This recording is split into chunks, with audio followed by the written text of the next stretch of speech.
उस वक्त दोबारा हम आपको न्यूज़ 18 इंडिया पर इन्वाइट करेंगे। फिलहाल बहुत बहुत शुक्रिया, और आप ये जीत की बधाई जो है वो जरूर हमारी तरफ से ले सकते हैं, हालांकि अभी रुझान भर ही है। लेकिन इस वक्त की बड़ी खबर आपके सामने, केसरिया सीट पर जेडीयू की शालिनी मिश्रा जीत गई है। ये पहला नतीजा आ चुका है। अब रिजल्ट्स की तरफ बढ़ रहे हैं, रुझान रिजल्ट्स की तरफ बढ़ रहे हैं। पहला नतीजा आ चुका है, केसरिया सीट पर जेडीयू की जीत हुई है। बिहार का ये पहला नतीजा आया है। पिछली बार भी जीती थी इसी सीट से शालिनी मिश्रा जीती थी। और लीजिए भाई, महिला जीतती है, और यही चुप्पा वोटर्स जो कि एनडीए के जीत का सबसे बड़ा कारण बनते हैं। शहजाद पूनावाला भी हमारे साथ, भारतीय जनता पार्टी के राष्ट्रीय प्रवक्ता जुड़ चुके हैं। ये शहजाद पूनावाला, आप आए और पहला नतीजा लाए। केसरिया सीट पर जेडीयू की शालिनी मिश्रा जीत गई हैं। हम तो कह ही रहे हैं कि हमारी जीत ट्रिपल एम की जीत है। मोदी के मैजिक की, महिला सशक्तिकरण की, और जो मिशन नीतीश जी के और मोदी जी के साथ बिहार लेकर चला है, तो ये मोदी, महिला समर्थन और मिशन नीतीश जी मोदी जी का, ये तीनों एम को मिलाकर ही हम जीते हैं। और रूबिका जी, एक चीज, दो चीज बोलने दीजिए मुझे। आज तो 14 नवंबर है, तो 14 नवंबर के शुभ अवसर पर जवाहरलाल नेहरू जी को राहुल जी ने 95 हार जो है वो सौंपी है। और दूसरी बात रूबिका जी, किशोर जी, याद है 2 महिला प्रवक्ता आरजेडी की बड़ी प्रखर रूप से बोलने आती थी आपके डिबेट्स में। आपसे कई बार उन्होंने वो क्या कह सकते कहा सुनी भी की।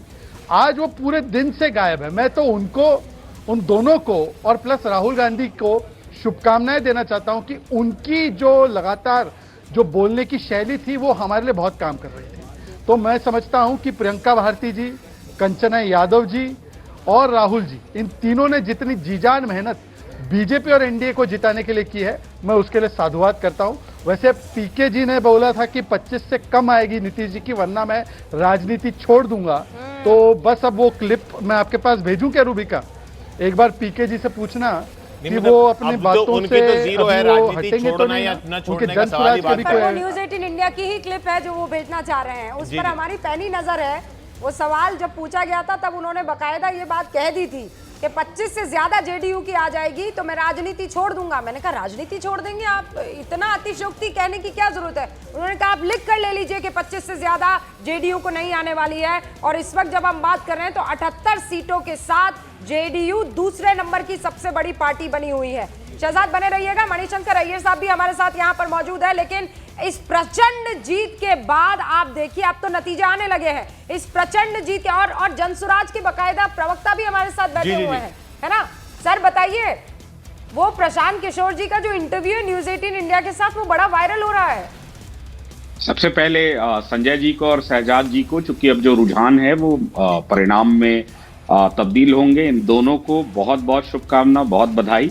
आपको बिहार की जनता ने जो जनादेश दिया है और जो हम लोगों को दिया है, उसे बड़ी शालीनता से स्वीकार करते हुए सिर्फ 2 प्रमुख बातें हैं जो सामने आ रही हैं। पहला, जनसुराज को लगभग 70 से 75% सीटों पर तीसरे नंबर की हम पार्टी बने हैं, यानी जनता ने एक विकल्प के तौर पर देखा। लेकिन साथ ही साथ जंगल राज ना आ जाए, ये डर साफ तौर पर दिख रहा है। और अच्छा है कि जंगल राज हमेशा के लिए बिहार से साफ हो रहे हैं। अगले 5 वर्ष तक एक प्रमुख विपक्षी दल के तौर पर हमारी आवाज शायद नेशनल मीडिया में दिखाई न जाए, लेकिन आपको लगातार सुनाई देती रहेगी। बिहार से जो जनसुराज की आवाज उठेगी, चाहे वो पलायन हो, चाहे रोजगार हो, चाहे वो बाकी के प्रमुख मुद्दे हो, बाढ़ की त्रासदी हो। अब आपका विषय उसी पर आ रहा है। बैठकर अपनी बात रख रहे हैं जबकि आपका खाता भी नहीं खुला है। फिर कोई बात नहीं है रूबिका जी, हम अपनी बात बहुत मजबूती से अगले 5 साल करते रहेंगे, निभाएंगे तो आपकी आवाज बुलंद होगी। बिल्कुल रूबिका जी, और वो जनसुराज बिल्कुल निभाएगा। देखिए, राजनीति में कथन पे अगर हम चलें तो बड़का झूठा पार्टी और मिट्टी में मिल जाएंगे, ये आज का दिन नहीं है इन सब विषयों पर। भाई प्रशांत किशोर जी कहे होते कि 150 सीटें आएंगी जदयू को, और भाजपा को जो है बाकी का 103, हाँ, और 241 सीट ये जीत जाएंगे और उससे जनसुराज चुनाव लड़ता। अगर भाई थोड़ी परिपक्वता आप भी रखिए। चलिए, और दूसरा और सबसे महत्वपूर्ण बात, कब कही थी ये प्रशांत किशोर जी ने बात? आपके ही चैनल पर या आपसे? उसके बाद 125 यूनिट, उसके बाद 10,000 रुपए। और बहुत इंपॉर्टेंट है, इस बात को याद रखिएगा जो मैं आज कह रहा हूं आपसे, ठीक है? एकदम क्विकली बोल रहा हूं। देखिए, बिहार ने एक नया पैंडोरा बॉक्स खोल दिया है, और वो पैंडोरा बॉक्स ये है कि आने वाले सभी चुनाव में चाहे हमको कर्ज लेकर घी पीना पड़े, लेकिन जनता टैक्स एक तरफ लोग भरेंगे मजबूती से मेहनत करके, और दूसरी तरफ एक एक घर में 40-40, 50-50 हजार रुपए दिए गए हैं। इसका मतलब ये प्रमाण है। मुफ्त की रेवड़ी पर जो आप बात कर रहे हैं, ये जो रेवड़ी कल्चर है, इसकी शुरुआत बिहार ने बड़ी मजबूती से शुरुआत की तो है। बहुत पहले हो गई थी, शुरुआत तो बहुत इससे पहले हो गई थी। सर, इसके पहले 1,500, 2,000 होता था। यहाँ 3,17,000 करोड़ के बजट पर हम 125 यूनिट मुफ्त, 10,000 रुपए एक एक महिलाओं को, और जिनको नहीं मिला उनको भी प्रॉमिस किया गया है। रोक रही हूं। चुनाव आयोग के नतीजे जो आ रहे हैं और चुनाव आयोग के जो आंकड़े आ रहे हैं वो भी दर्शकों को बता दें। 201 इस वक्त चुनाव आयोग की वेबसाइट पर 201 में एनडीए लीडिंग है, लीडिंग है, मतलब 200 को भी पार कर गया। 200 को मतलब आप डबल सेंचुरी पार कर चुकी है एनडीए, और इसमें देखिए ना, इसमें 91 सीटें बीजेपी को। प्रधानमंत्री मोदी की बात हो रही है, नीतीश कुमार की बात हो रही है, लेकिन रणनीति के तौर पर अमित शाह जो है, उनकी रणनीति की बात भी होनी चाहिए, क्योंकि जमीनी स्तर तक जो उनकी मेहनत है वो दिखी। 35 जनसभाएं उन्होंने की, रोड शो किया, संभाग स्तर की 5 बैठकें की, जिला स्तर की 5 बैठकें की। बिहार में अमित शाह के कार्यक्रम की कुल संख्या 40 रही। ये अमित शाह ने कार्यकर्ताओं को चार्ज किया, जैसा कहते हैं, मंडल स्तर तक उन्होंने कार्यकर्ताओं के साथ बैठक की। तो ऐसा नहीं है कि सिर्फ ये दो चेहरों की ही बात है, वो रणनीति के लेवल पर जो हुआ है, ग्राउंड स्तर पर अमित शाह की तरफ से हुआ है, उनको चाणक्य जो कहा जाता है, वो दिखा भी है, उसके आंकड़े दिख रहे हैं। जिला स्तर के कार्यकर्ताओं के साथ मीटिंग की, 100 से ज्यादा बागी थे, उनको मनाना।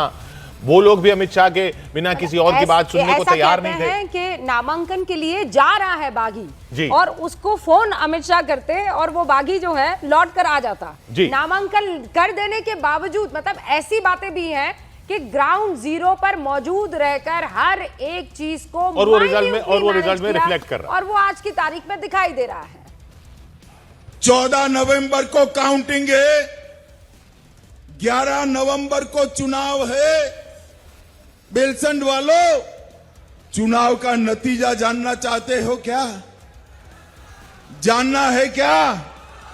अरे जोर से बोलो, जानना है क्या? तो मेरी बात याद रखना, 14 नवंबर 8 बजे बैलेट बॉक्स खुलेंगे, मतपेटियां खुलेगी, 9 बजे मतगणना शुरू होगा, और 1 बजते बजते लालू राहुल की पार्टियों का सुपड़ा साफ, और वो सुपड़ा साफ हो चुका है एक तरह से, दिख ही रहा है। 40 पर महागठबंधन। रविशंकर प्रसाद भी हमारे साथ जुड़ रहे हैं। रविशंकर प्रसाद जी, बहुत बहुत शुभकामनाएं।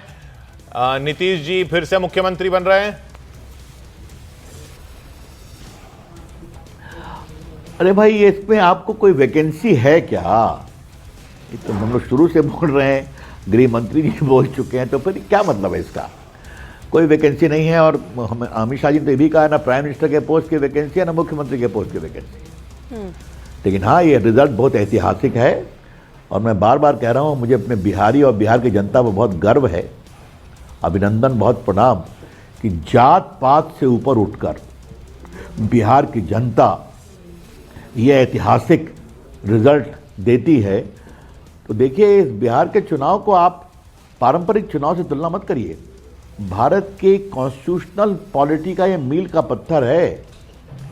इसे ग्लोबली दिखाने की ज़रूरत है कि बिहार के लोगों ने भारत के लोकतंत्र के सम्मान में किस तरह से वोट दिया और किस तरह से वो आशा और विश्वास से वोट देते हैं। रविशंकर प्रसाद साहब, 40 सीटें महागठबंधन को, मतलब इससे कई ज्यादा सिंगल पार्टी आपकी, चाहे बीजेपी हो चाहे जेडीयू, 80 जेडीयू और बीजेपी 88। क्या कारण है कि ये पार्टी 40 पर सिमट गई? मतलब एक पार्टी नहीं, पूरा महागठबंधन। देखिए, इसके तो पूरा विश्लेषण करना पड़ेगा, लेकिन हम लोग को डाउट नहीं था। देखिए, बिहार में लालू जी का जंगल राज जो है ना, वो बिहार की राजनीति का एक बहुत ही काला अध्याय है। लालू जी अभी 32.5 साल की सज़ा उनको हो चुकी है, चारा घोटाले के 4 अलग अलग मामलों में। वो बेल पर अलग बात है। तेजस्वी जी 420 के आरोपी हैं, चार्ज फ्रेम हो गया है करप्शन का केस में दिल्ली के एंटी करप्शन कोर्ट में। इसके अलावे जिस तरह लोगों ने बिहार में खौफ, अपहरण, लूट, भ्रष्टाचार को देखा और आज जो बदलाव देखा है नीतीश कुमार की इंटेग्रिटी, उनकी ऑनेस्टी और प्रधानमंत्री की, और सबसे बड़ी बात है कि नरेंद्र मोदी जी ने जिस तरह से बिहार के विकास की गारंटी दिया। आज देखिए बिहार की सड़कें, बिहार का एयरपोर्ट, बिहार में हर गांव में बिजली जी, बिहार में 8 वंदे भारत ट्रेन पटना से चलती है, आप लोगों ने देखा है।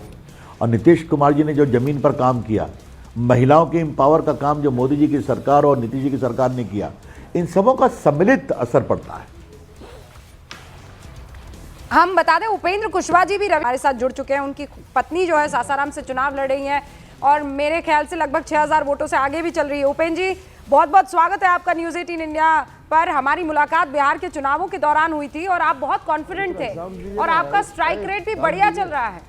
उपेंद्र जी, नहीं, आपकी आवाज बहुत स्पष्ट नहीं आ रही है। आपको बहुमत तो स्पष्ट आ रहा है। बहुत स्पष्ट नहीं आ रही।